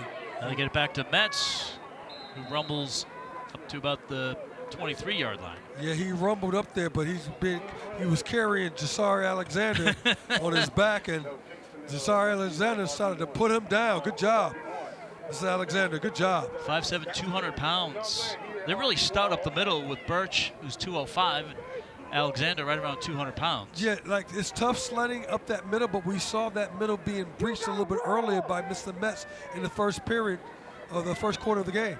Kai Davis also in the backfield with Metz. And now Jack Caldwell, the handoff to Metz. And they get it up inside the 10 to about the 8. Let's see if they give him forward progress there. So a change of quarterback with Caldwell in that time. And here's what they were trying to do is get outside of Mr. Burton and also Mr. Alexander. Those two big tackles in the middle. That ball went right on the outside immediately. And because it went on the outside immediately, you have Mr. Villatoro trying to go ahead and make a tackle. He had to leave that linebacker position and chase a man down the field to make a tackle. Yeah, Dylan Montero also there. So inside the 10 at the 8, and we're going to get a whistle here. Yeah, I think it's encroachment. That was an encroachment, looked like to me. Defensive encroachment. 5:01 to go, so midway through the 3rd quarter. Lake Norman trying to make this a 2-possession game. So will be a false start. Wow, false start. On it. False start. especially when that penalty flag was thrown. It was in the backfield of the Giants, but it did look, sometimes that movement kind of causes the defense to shuffle a little bit too. Exactly, too, because you had a blitz look that was by the Panthers and coming up in the A gap, and it caused a flinch, but they're a little bit premature, the Lake Norman Giants, and what a good break for the Panthers. So the Giants push back to the 13, first and goal, and Kingston Leach. Wow. I don't even think he got back to the original line of scrimmage. He might have lost a yard. Mr. Birch, good job, Mr. Birch. I tell you what, the combination of Mr. Birch and Mr. Alexander are very good. That's why you see the ball going to the outside, because they don't want to run up in the middle, having Mr. Birch and Mr. Alexander to deal with. And Birch was able to get by before Metz came through, so he was able to have a lane there. He has good hands, he has very good feet, and his mobility is outstanding. So Caldwell with the handoff, and again the Giants having some trouble. Leach backed up to about the 20. And that's what Coach Brown wants to see. He wants to see that gang tackling. He wants a party at the ball. And Mr. Leach going outside, trying to get something happening, that was a party at the ball right there. And remember, he told Kelly Bardick coming out at halftime that it wasn't necessarily tweaks that they needed to do, it was the effort and the energy. And certainly his defense is showing that early here in the third quarter. I tell you what, Mr. Birch is a load to go ahead and block. He just absolutely ran right through the left guard on that play, the right guard on that play. There was nothing he could do to stop him. And now he didn't make the tackle, but he was so disruptive. T.K. Williams coming off the field for the Giants. Watch out for the pass. And Julio running off late. The Giants had to call a timeout. I think they had too many men on the field. Hey, let's go down to Kelly Bardick, who has our good friend Riley Fields. Kelly? Yeah, I'm here with Carolina Panthers, Riley Fields. Riley, the Little Panthers on the air is celebrating its 22nd season on the air. The Little Panthers Game of the Month. That's it. Why do the Panthers continue to do this? Yeah, it's really a privilege for us to showcase the fun and excitement of youth football, and I think that's what the Little Panthers Game of the Month has really done here for really over 2 decades. But it's also about creating experiences and memories for these kids, their teammates, their families, really all around celebrating the great sport of youth football. What do you think this experience tonight is going to, when they look back on this game, is going to be? Yeah, I think, they're under the big lights, they see the cameras, but when they get to actually watch the game, I think, it's going to be really exciting for them. But again, we go back to talking about the memories, the lifetime memories, and I think, I'm a product of this league. That I played in this league when I was a kid, and so I look back on my time in Pop Warner all the time, and I think that's what's special for us, is knowing that these kids are going to look back on this experience with their friends years down the road, and it'll become a cherished memory. Real quick, since you are a Pop Warner MVP, what's your favorite part? I think all the lessons that you learn being part of a team, and especially being part of a football team. There's nothing like youth football that teaches kids just life skills that they'll take with them the rest of their life. And so I think that, to me, is the secret sauce, and I love it. I love it. Thank you, Riley. Guys, we'll send it back up to you. Thank you, Kelly. A Pop Warner MVP. I didn't know that about Riley Fields. Go ahead, Good for him. Yeah. But you know what? What a great experience and all those memories. And these players will be able to have similar memories that Riley Fields had. I think one memory I'm going to have is that the rain stopped. That's good. And thank goodness for the players. It was 12-degree wind. It was raining pretty heavy at the start of this game, but it has kind of calmed down a little bit. Maybe the Giants are taking advantage of that. I think the Lake Norman is trying to really push the envelope a little bit here, because they're going out in passing set formation and they're throwing the ball. And watch out for the interception. Ooh, Caldwell's pass falls incomplete, and it was intended for Luca Escalante. And you're right, that almost was picked off. The Giants Chase Murray avoiding was a disaster there. He was in the area. No good. A good job of jumping straight for the ball, and also I believe that was Brock, was it? No, it was Jones, Jason Jones too. So I want to make sure I got those names right. Ryan Thomas and also yes. So I want to make sure I get those names right and get them their props. But that's a good job of coverage, defensive coverage there. So really a big defensive stand there for Lake Norman, or rather for the Panthers, rather. The Giants unable to convert there. And that'll be first down for the Panthers. And it's still a one-possession game. Under 2.5 minutes to go here, third quarter. Championship game in the 11U Division II Pop Warner Little Panthers League. Yeah, but they're not going to throw the ball out there. I'd say the corner's outside technique, and he needs to be inside technique. And as coaches is yelling, I think it's a delay game. Get inside, yeah. But they were off schedule anyway, so the Panthers were off schedule, so it probably didn't matter. But that corner should be inside technique. That one also was doomed from the get-go. Yes. It just they didn't seem organized. But the defense, I tell you what, the Panthers defense getting a big stop there. It was. Right now they turn over on downs, and now you got Lake Norman looking like they're going to try to stop this attack by the Panthers. And Panthers have struggled to gain ground, though. It is, but the coach is asking for the corner to get inside. And the reason why he's asking, because if he runs a slant. Oh, look at that. That's an angry run right there. Did he lose the ball at the end, or was he down? I think he did. Looked like he lost the ball at the end. Oh, the referee said he's down. He said he was down. But that's a good job of punching at the ball and a good job of raking your hands at the ball. You want to continue to run up the field? Well, guess what? We want everybody. Look at it. They're attacking the ball. Almost like a peanut punch. Pull the ball out of there. That was Elijah Johnson with a good run there. Good job. So out to about the 22-yard line. So it'll be. I'm impressed with the fundamentals of both teams, actually. Very good. 2nd and 6. Brock hands it off, and that's going to be to Murray, but whistles. They lined up all sides, dude. You can even tell the coach is saying, hey, something's not right. So now the defense will give up yardage to the offense here, moving. I thought they just called offside. You call about 5 defensive, yards, yeah. Defensive encroachment. offsides, yeah. You got encroachment. You can't. Love the all-22 look here. Low man wins in this when it's 2nd down and short. And up the middle, that's going to be Murray. I don't think, did he make it? Yeah, he picked the first down. I think he got it, yep. Yes, he did. But that was close, but he got it. Third down. no, maybe not. No, they didn't give it to him. Maybe did not give it to him. He's close, though. Push it back. But I'm surprised they just don't do a quarterback sneak to go ahead and pick up this first down. I would. No, third down. And we know Brock can tuck it under, too, if he has to. Looking at the play sheet. They're giving him the first down. It's a first down. It is a first down. We thought it was a first down. We were right. Watch out, Miss Escalante, for being offsides now. So Brock in the air. Nice catch to Murray. And that's going to be enough for first down.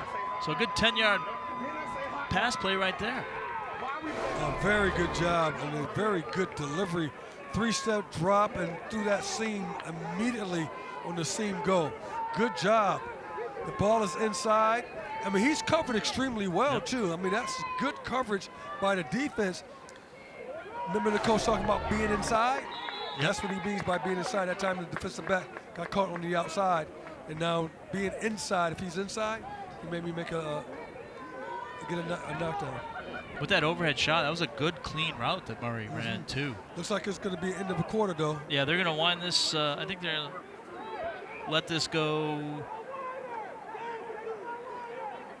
Well, maybe they're going to try and squeeze one in here. You don't have to. They're going to make one more play here in the third quarter. It's going to be a pass, and it's going to be picked up by the Giants. It is intercepted. What a catch there by Bulio. Wow. The coach's kid, Will Bulio. He read that perfectly. Bryson kind of did float that. Bryson Brock floated that a little bit. And here it is. This is like the inexperience, and this is where I would want the coach to say, hey, take your time. You don't need to call a play. Yep. You don't need to get a play in. We can get the play in the next quarter. Yeah, I mean, there was at least another 20 seconds on the play clock. They Easy. did I'm not like, need dude, to. They did not need to do that. You didn't need to run a play. So what a way to end the third quarter.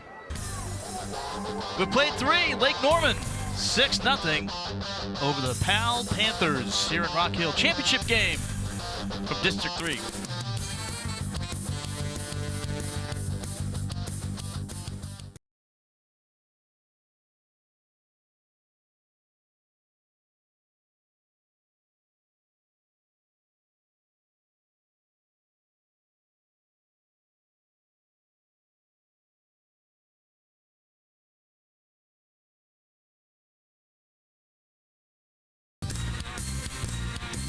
The exciting sport of girls high school flag football is seeing explosive growth across the country.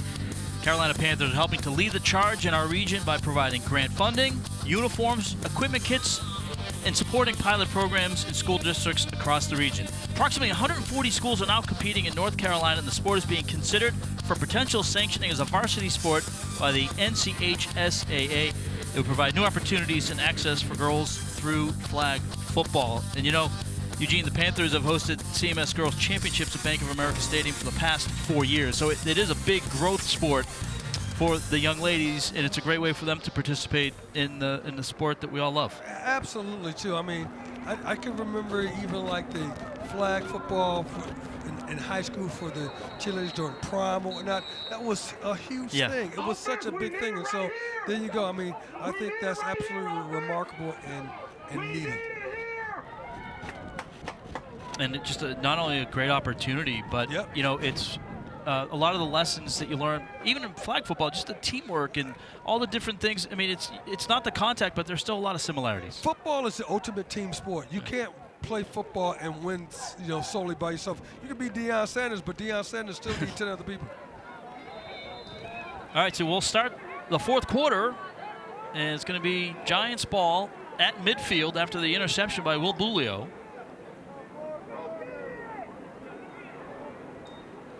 Panthers have just struggled to try and move the ball on the Giants, and it's really not been the same problem for the Giants. And here's getting free.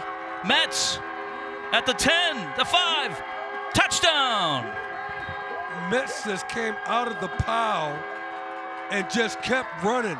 It's like he just kept the feet moving, and slowly you saw Panther players falling off of Cameron Metz. As the rain picks up, Metz just stormed through the clutter there. And just, that's a dagger. Yeah, that was a tough. I mean, in a game like this where you're struggling to gain ground, Giants have had the ball control offense going, and now two-possession game. The referees, there's a penalty on the field, and the referees are talking about it. I'm not sure what the penalty is from. So I thought they were going to call like forward progress stop. Oh, okay. But I'm not sure that was the case. Young Metz came out of that scrum, and he came out running. Let's see what the call is with 9:46 to play.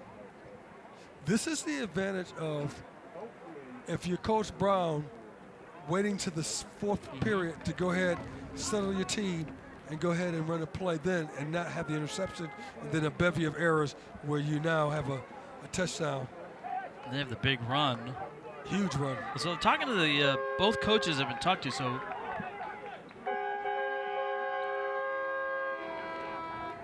let's see what they're conferring on. Let's take a look at this run again. I think they were going to call forward progress stopped. That's what I think they're going to call.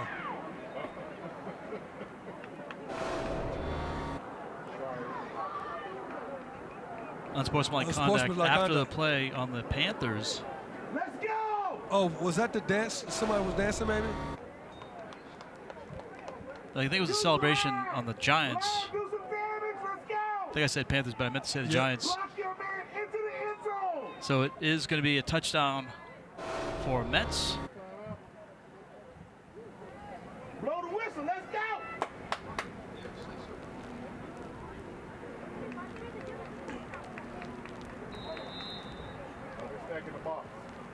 So back at quarterback, it's Kingston Leach. With the handoff. Getting to the goal line there and through, and it's it's almost good. like the tush push. Yeah. Everyone's pushing him big through. But, you know, one good thing about what Metz does, he just keeps his feet moving. And here it is, too. There's a big difference because you talk about that young man is like 5'7", 160 pounds, all right? With the exception of a couple of players that's on the defensive line, he's just about bigger than everybody. And so, of course, he's going to be able to use his size and his opponent's will because of his size. So Metz crosses the goal line. And now it is 13-0 for the Giants. So, you know, the point after is, remember, with the run there, it's the opposite of the big boy football. So it's 1 on a run, 2 on a kick. So they get the run, and it's now 13-0. And that, the way that the Panthers have been moving the ball, that's a tough spot to be in. It is. You know, I want to go back to something when Kelly Bartek was interviewing Ben Martin. She said Ben Martin Scott, and he said that, you know, even if you are not, you might be smaller or you're not that guy right now, wait until time kind of catches up because you can become that person. Typically, when you have young men who are much more developed at this time than other young men, what happens when you go through puberty and you start to catch up in high school, it starts to even itself out. And so don't be dismayed just because you got kids that are smaller and kids who are, well, I got the ball way down there. Yeah, Guidetti kicked it, and it's going to be off the hands of the Panthers player. It's still loose on the turf. And I think Lake Norman might have recovered it. No. Fortunately for the Panthers, they were able to come up with it. But, boy, if you're Lake Norman and you come up with that, with a 13-0 lead. That 13-0 lead feels like a 56-0 lead. Don't try to just fall on it. Yeah, Harris. Fall on the ball. At this age, just fall on it. Do not try to pick the ball up. And typically what happens is if a kid tries to pick the ball up, his feet get there before the ball, and he ends up kicking the ball with his feet. I think that was Johnson who recovered it. That's why you scoop and score, and you scoop and score from the outside so that your feet are out of the way. Well, this offense has struggled to really get to the Giants' side of the field, so the Panthers have their work cut out for them. And they're on the 2-yard line, so I'm not handing that ball way back. I'm going to do that play where we were going ahead and running up the middle with, who was it, Murray? Yep, Murray, and now we have a timeout here for the Panthers. So this is a crucial spot in this game.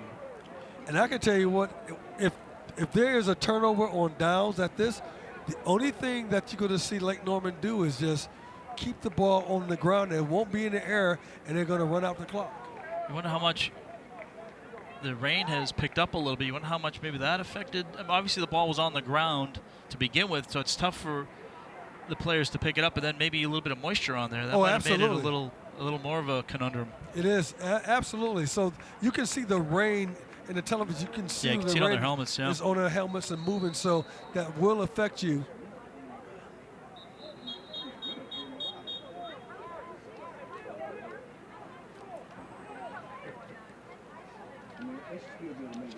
The NFL and Pop Warner National Office are recognizing outstanding youth football coaches this season for their Pop Warner Coach of the Week program. It was exciting to see Charlotte's own Chris Evans, longtime coach and administrator with the Cool Oak Steelers here in Charlotte. He was recognized nationally, Gene, for his commitment to youth football. Panthers were on hand to make a surprise announcement earlier this season. Panthers congratulate Chris Evans and are grateful for the meaningful impacts he has made over the years in supporting the sport of football at the grassroots level. Good job. Absolutely. Yeah, it's you know, there's so many. We heard Riley Fields talk about it in the third quarter. Just, you know, the impact that this game has on kids at this age. It's fun to see. So we're gonna get a sack here. A sack and a safety. Now, I don't know why. You're on the 2-yard line. You can't drop back there and throw a pass. You just run the ball. I thought that the quarterback sneak was going to come out just to go ahead and give yourself some more room. But instead, you drop back on a pass, and just kind of the wave came over, and it's Escalante again. Luca Escalante breaking free there, gets the sack and the safety. So now 2 more points will go up on the board for the Giants, and now 15-0 looms even larger here with, now there's still 9:11 to play, but again, the Panthers haven't been able to get out of their own way. They can't, and there was a tactical error right there because conventional wisdom tells you to go ahead and quarterback sneak or run the ball quickly to give yourself some room. Instead, you drop back for a pass, and you got penetration by Mr. Escalante. He hits your man right in the mouth, the quarterback right in the mouth, because you can't see over the line. So, and Escalante's been living in the backfield. He has been. So I thought this was maybe a tactical error by the Panthers. But you do have to kick it, though. You can't onside it. Sal Fillinger is going to be back to kick it off for the Panthers. Down 15-0, so they're going to need their defense. If they don't get an onside, I don't think you would do an onside kick here, but if it's not that far of a kick, and he's going to get a little bit of distance on it, it's going to be dropped at the 47 and smothered there by the Giants. Let's send it down to Kelly Bardick, who has a lot of cheerleading friends down there. Kelly? All right, ladies. I'm here with the Pal Panthers cheer team and Coach T. Coach T, these ladies do a great job out here, but you guys just got back from competition. Tell me about that, because it was pretty good. Yeah, the girls worked really, really, really hard. First place in their sideline and their show routine, and they're looking forward to reaching those coming November 15th. Okay, what's the best part about being a cheer coach to these ladies? You get to impact a lot of different kids' lives every single day. All right, let's let these ladies do their thing. Ladies, I want you to look up at the camera and let's take it away.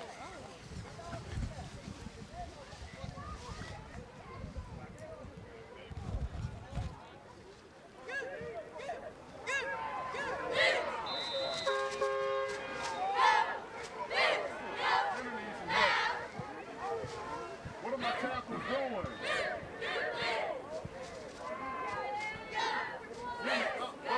You have to block somebody.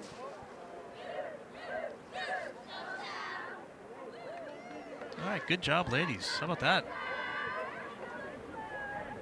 Good job, competition proven. The Pal Panthers cheerleading squad, good job for them. And a big play defensively for the Panthers. Tackle for a loss. Big tackle for a loss. About 8 yards back. Oh, now we're going to get offsides on the defense. Jason Jones. Oh, yes. Just a little bit premature trying to go ahead and get the jump.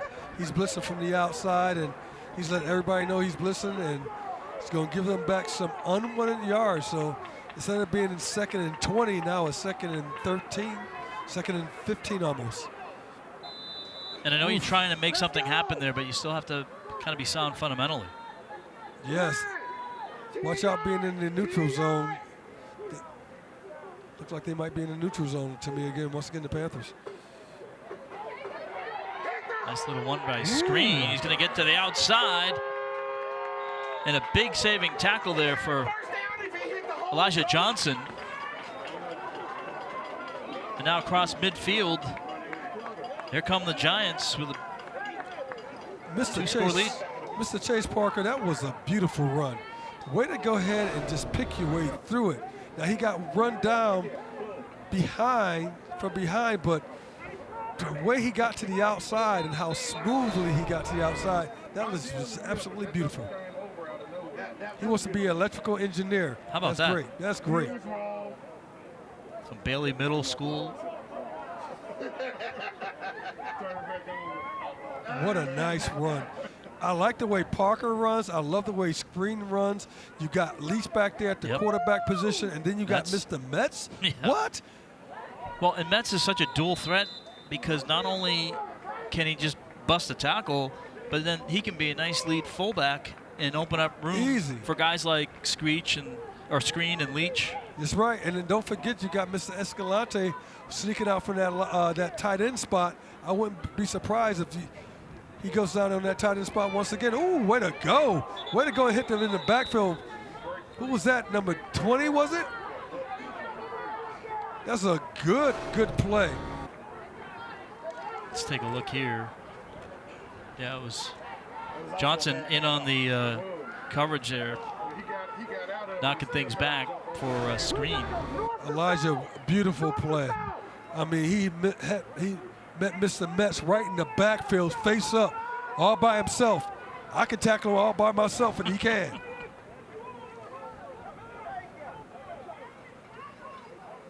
Defense looks like they're ready to kind of pin their ears back again here on 2nd down. About 5.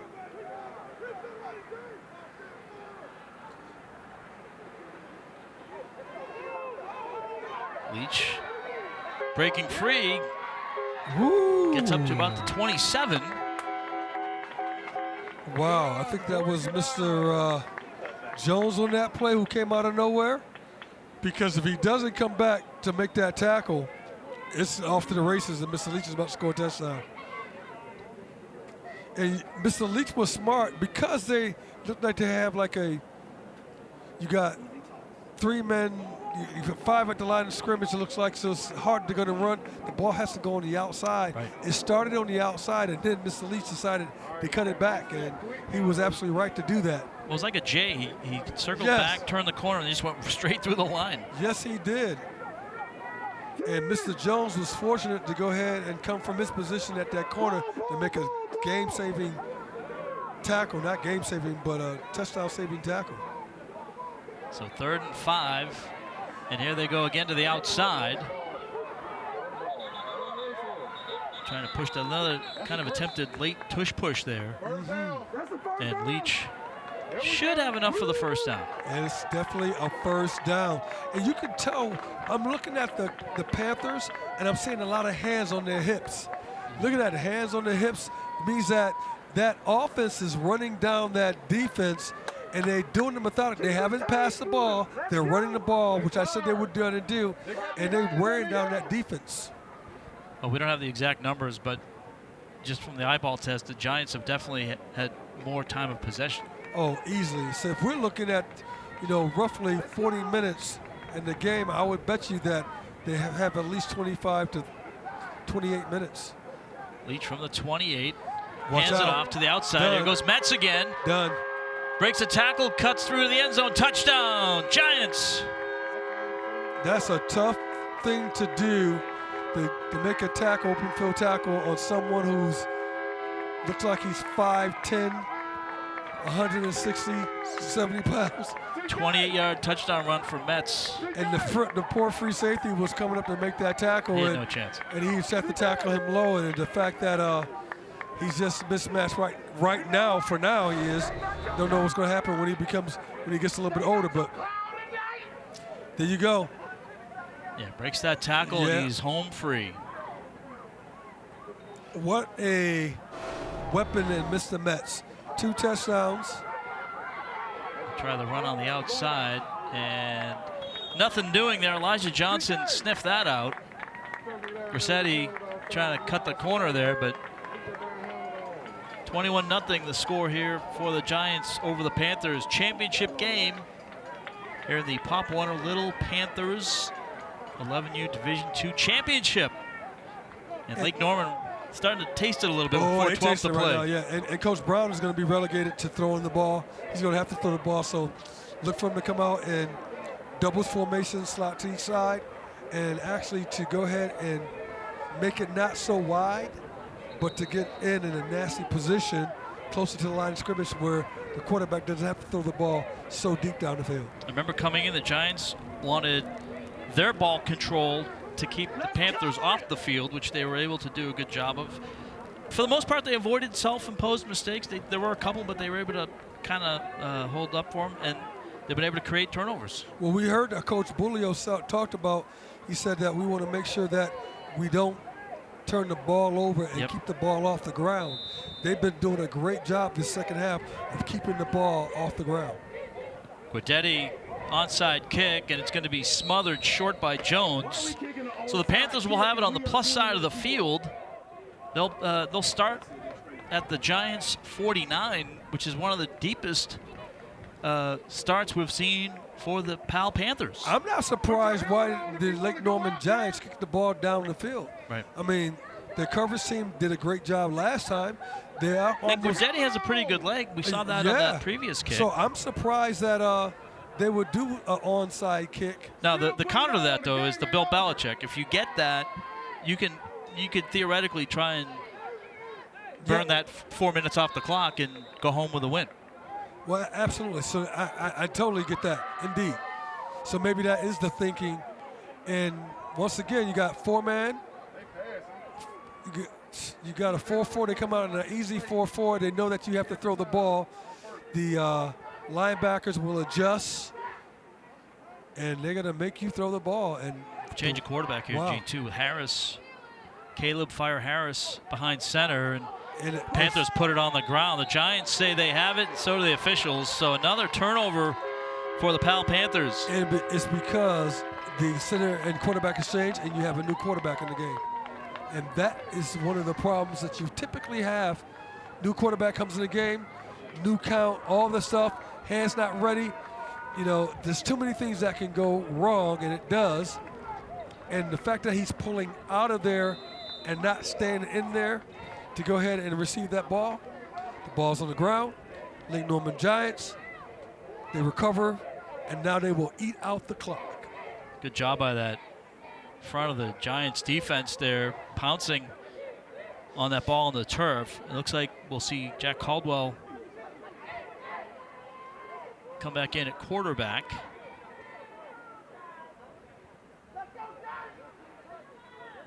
So a big lead, clock running, approaching 3 minutes to go. 21-0 Giants. Remember, they're the top seed. And they show why. And now Screen breaks a tackle.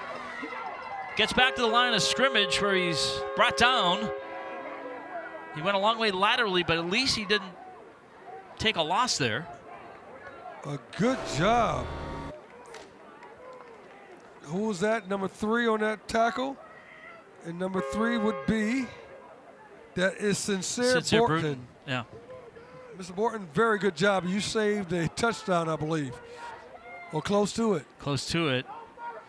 I'm surprised. He almost got a horse collar on that play, too. Yeah, and Sincere Bruton likes to read. Oh, good. Reading is his hobby, which is good because he wants to be a doctor. Well, readers become leaders, so that's a great thing to do, young man. Caldwell under center, and we're going to get an offsides. Rashard Everett started early. You know, you've seen this movie before. I mean, sometimes you fall behind and maybe your concentration wanes a little bit, or you try to do too much. Exactly. Exactly. And he's pointing to himself, my bad, I get it. But boy, that hurts. So now under 2 minutes to go. And the Giants looking to improve their record to 9-1 and pick up the championship here in the Division II U11 Pop Warner Flag Football League. And I would say that if this thing stands the way it does, the Lake Norman Giants would have earned this victory. They cleaned up their mistakes. They've dominated on both sides of the ball. No, they cleaned up their mistakes in the first half, where Coach talked about the ball was on the ground too many times, I believe 3 to 4 times. Put your hand down and go! So if you're hurt, you don't have to hop off the field. You can just sit down on the ground, and the referee will call a timeout. So now under 90 seconds to go here for the championship win for the Lake Norman Giants. This should be victory celebration right here. They should be taking a knee and then take another knee, and it should be over. So victory formation. Caldwell backs up a couple steps. There was a little bit of pressure inside from Birch. I think that was a little bit of anger that was going on. A little bit of frustration. Let's go. You still in the game, man. So clock running. Looks like there's about 11 seconds difference. We gotta run one more. Just line up. between the shot clock, or the game play clock here, and the scoreboard clock. So 4th down. The coach can just let the clock run, and then let's turn the ball over. Or is this one where you hike it and just run around for 10 seconds? Well, they're going to run it up the middle. And they got the ball back, Panthers turnover on downs. Yep, turnover on downs here at it'll be about the 48-yard line with 10.8 ticks remaining. So all you're going to see is Lake Norman Giants getting back. Clock's running, and this one is going to go to the Giants. They're the champions here in the Pop Warner Little Panthers U11 D2 championship winners. Well deserved. This team. They dominated. They dominated. They were clean. They cleaned up their errors, and then we saw Mr. Metz take over. Mr. Metz took over, and he was a beast. He was a beast, and it was really a total team effort when you see what the defense for the Giants. The Panthers barely had the ball past midfield, and that's a credit to, that front four that the Giants had, and of course offensively, they were able to take advantage of the mistakes. Let's take a look here at our keep pounding player of the game, Eugene. I don't think this is going to be a surprise to anybody. Cam Metz from Bradford Prep. Running people over. Yeah, I'm not sure how many yards he has today, but it has to be close to 100 because he had a couple of long runs and he was dominant. Yeah, I mean, he had at least 2 big runs over 20 yards, including this one here. This one's like 60 yards. So he easily over 100 yards. But you have to credit really the line play for both the offense and the defense for the Lake Norman Giants, and Metz was the beneficiary there. They're breaking that tackle there. That was just a sweet play. Yeah, I would say he had close to like 105 yards and 2 touchdowns. He's definitely the player of the game. So congratulations to Cam Metz. He is our key pounding player of the game. 134 yards, Eugene, on 16 rushes. 134. With 2 touchdowns. Wow, he was that dominant. He was that dominant. And now both teams meeting at midfield, and we will say congratulations to the Lake Norman Giants. They finished the season at 9-1, and they are the champions in the Little Panthers Pop Warner Under U Division II, and they earned it on both sides of the ball. Terrific job by everybody here. Our crew had to work under some tough circumstances, Eugene, so we want to thank them for that. And thank Christian Metz for giving us a great game to watch. He played terrific. This was a great game, no doubt about that. And there's no losers and there's nothing but winners in this game. And so, hats off to Lake Norman Giants and the Panthers. You showed up, indeed. All right, thanks to Kelly Barrett. Thanks to Eugene Robinson. I am Mike Pacheco. Thanks for watching tonight, everybody. Congratulations to the Lake Norman Giants.